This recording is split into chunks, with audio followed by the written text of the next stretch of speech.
practices and engaging in physicality that matters to an individual, not just matters, but is necessary for their existence, and also their intellect and their working psychological mind, that would become otherwise dysfunctional if an individual stifles their autonomy or privacy in terms of knowledge.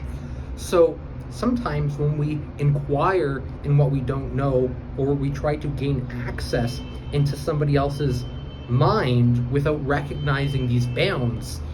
in our surrounds, in relation to a surrounds where other minds observe and can know and can learn due to the nature of the free access of information, that once we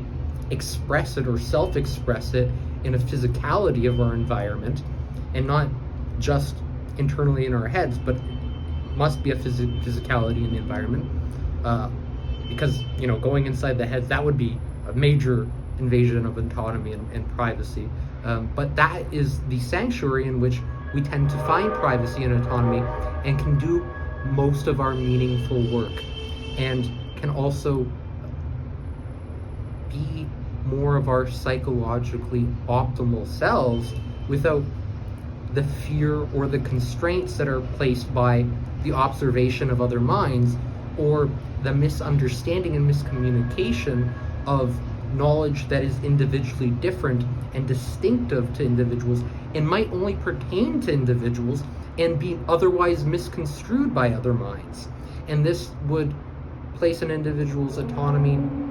in a state of disorder or dysfunction by corrupting the information or the knowledge internal to them in relation to a physicality with other minds in a surrounds that impact an individual's well-being for ill,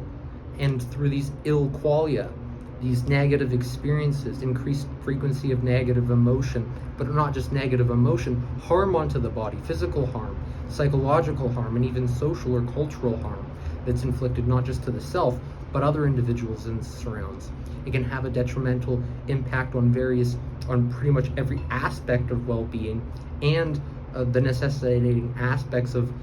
living a meaningful life, such as somebody's capacity to work, or their economic situation, their shelter, their access to food sources, access to information or knowledge, access to other individuals, and being able to communicate or relate to them